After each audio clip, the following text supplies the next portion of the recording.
Go. Isang araw ng Desyembre, naglakbay ng bako tabo sa init Pasig at Luwing Laguna. Nag-uusap sa kubiyata ang mga pasahero. Vapor es sabor. Vapor es sabor. Buenos días a todos ustedes. Kay bagal-bagal, ang kubad-kubad, usad pagong, wala namang ibibilis itong vapor.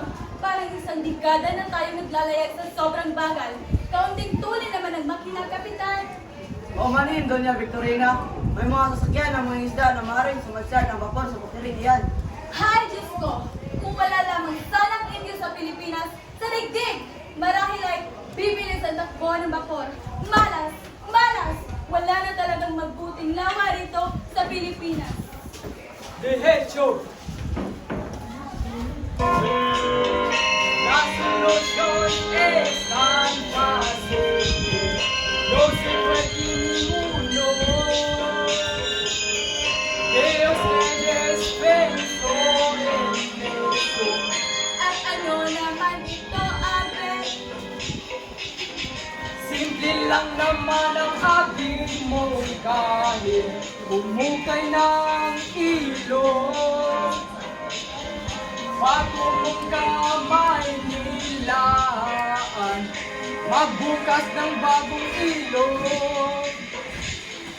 At tabunan ang ilog Pasig, destra manirala.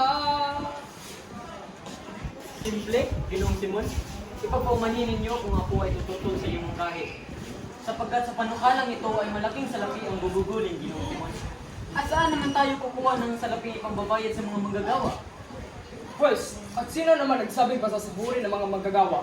Isa pa'y pagtatrabahuin ng mga bilanggo, bihag, matanda, at binata, at batang lalaki.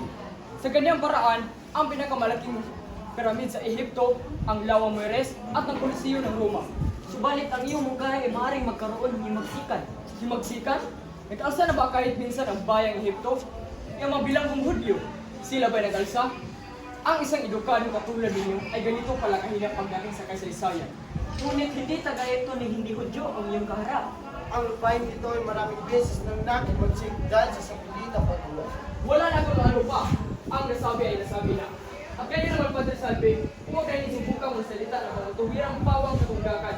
Ano naman ang kabuluhan ng mga prayer o ang bayan na maghimagsik? Para siyang walang utang na loob. At talakayin ba naman ang mga bagay na ito sa vapor pa naman? Naghanap na ako ng isang tunay na panukalang matipid at makipakinabang upang linisin ang mga panglawa sa Laguna.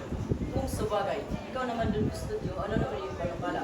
Kung totoo sa inyo, mas mainam pa ang ating mungkahi. Nais kong pagalagain ng pato ang mga taong naninirahan malapit sa ilog. At ang mga pato ay sabay makain ng mga suso at mga buhangin sa ilalim ng lawa.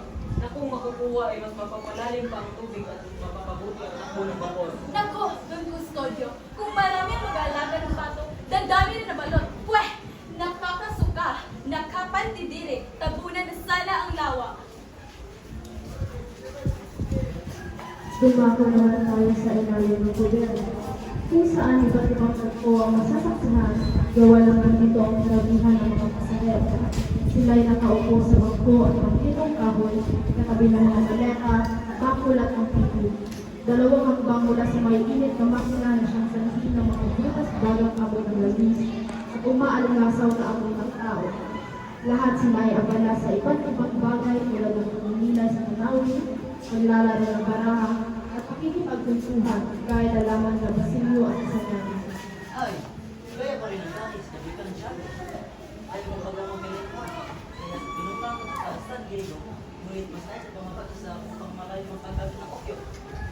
Tunay na salot ng modernong panahon ng opyo. Kahit alam ng matatanda ang kasaysayan ng opyo, hindi pa rin nila ito inabuso at habang popular ang klasikong pag-aaral. Ang opyo ay isa lamang medisina. Alam naman natin ng mga Czech ay hindi marunong mag-Latin ang lubos na ninigarilyo na opyo. Hay, kung inihandog lamang ni Kapitan Tiago kay Cicero, tungkol naman sa Akademya ng Wikang Kastila, sinisiguro ko sa inyo na hindi ninyo ito maisa sa katuparan. Maisa sa katuparan po, senyor. Nangako sa amin si Padre Irini na narigaluhan ang isang pares ng kastan ng kabayo siya ay nangipagkita sa Kapitan General. Hindi iyon mahalaga. Sasalungat pa rin kayo ni Padre Sibayla. Hayaan niyo siya sumalungat. Nandito yan ngayon sa bapor. Dahil magtutungo siya sa Los Baños kung saan naroon ang Kapitan General. Oo, nauunawaan ko. Pero saan naman kayo kukuha ng pondo? Mayroon din kami, senyor. Bawat estudyante mag-aambag ng ₱1. Subalit, paano ang mga propesor? Mayroon na rin po. Kalahati po sa kanila ay mga Pilipino at ang kalahati naman po ay mga Kastila. At ang gusali? Si Makaray. Ang mayamang si Makaray ay panagulutan kami gamitin ang isa sa kanyang mga bahay. Gaya ng layo ng pagtakbo nito, hindi na rin ganoon kasama ang inyong mga ideya. Yaman din lamang na hindi kayo masyadong mahusay sa pagsasalita ng Latin, ay pag-aaralan niyong mag-Kastila man lang. Yan ang patunay kung bakit paurong ang ating pag-usad. Noong panahon namin ay natuto kaming mag-Latin dahil sa mga aklat namin ay nakalimbag sa Latin. Ngayon naman ay nakalimbag sa wikang Kastila ang inyong mga aklat. Ngunit hindi Kastila ang ginagamit nilang pagturo. Hay! Etas paretiam pehor apistolet nos no pueres. Ang katandaan ng ating mga ama ay nagdudulot ng mas sama sa kanila. Tignan mo itong mga makalulong tao. Lagi ka na nila nakikita ang kahirapan sa lahat ng bagay. Mas mapansin pa nilang katulangan kaysa kabutihan ito. Dito at ibang mga bagay. Hay naku. Mukhang palagay sa tingin mo dahil sa pag-usap nila sa makalumang panahon. Maiba lamang. Ano nga pala ang sabi ng tingin mo tungkol kay Paulita? Pinangaralan niya ako tungkol sa pag-asawa. Sinabi ko sa kanya na walang katulad si Paulita ang kaibig-ibig. Edukada at isang ulila lang dito sa Maynila. Tama ka. Siya'y mayaman, maganda, matalino, at wala nang paghindasan. Maliban na lang sa tiyan niyang papangotya. Napag-usapan na rin lang kanyang tiyahin. Alam mo ba, nakiusap siyang hanapin ang kanyang asawa? Sino niya Victorina? At nangako ka pa, para lang papanatili ang iyong kasitahan. Natural! Pero ang problema ay nagtatago ang kanyang asawa sa bahay ng aking tiyo. Yan ang dahilan kung bakit hindi na siya nagtutungo sa kubyerta. Baka raw kasi usisayin sa ni Doña Victorina tungkol kay Don Tiburcio. Kamusta, Basilio? Bakasyon na ba kayo? Ang maginaw ba yung kababayan? Kamusta naman ang buhay niyo sa lalawigan? Bakit? Hindi ba kayo pamilyar dito? Paano ko malaman kung hindi pa ako nagtungo doon? Nasabihan lang naman ako na pakahirap na tao, kaya hindi sila bumibili ng alahas. Hindi kami bumibili ng alahas, sapagkat hindi namin ito kailangan. Teka, huwag ka magalit, binata.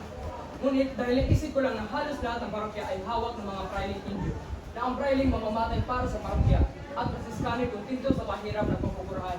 Kaya pag ibinigay nila sa mga klerikong Indio, ay dahil makilala ang mukha ng hari roon. Siya nga pala. Hali kayo at uminom tayo para sa kamlaran ng inyong lalawigan. Maraming salamat po, senyor. Ngunit hindi po kami uminom ng alak. Mali ang ginagawa niyo. Mabuti ang alak sa katawan. Sabi nga ni Padre Camura, ay kakulangan ng siglang bahay nito ay kuha sa naniraang uminom ng sobrang tubig. Mabuti. Sabihin niyo kay Padre Camura na kapag inom siya ng tubig sa alip ng alak o serpesa, marahil makinabang ang lahat. At hindi pagkapalan pa ang mga sinisay. Sabihin niyo sa kanya na ang tubig ay maaaring inumin at matamis kapag nilulunod dito ang alak o serbisa, pinapatay ang apoy. Kapag pinainit naman ang tubig, nagiging singaw ito. Kapag inambala naman, nagiging dagat na minsan nagwasak sa sangkatauhan at gumimbala sa buong mundo. Magandang sagot. Pero nangamba ako natanggapin ito ni Padre Camura bilang biro at tanungin ako kung kailan nagiging singaw ang tubig at kailan ito nagiging isang dagat. Kapag naiinitan ng apoy ang tubig, magiging singaw ito. Magiging dagat naman kapag ang maliliit at hiwa-hiwalay na ilog ay sama-samang pinagkilos ng tagana, bunga ng kasawian na hukay ng mga tao. Hindi, senyor Simon. Higit na mabuting sipil itong tulad ng aking kaibigan si Isagani. Pangarap? Ang makina ay halos magkabanggaan. Samantala, kukunin ko muna ang aking serpesa.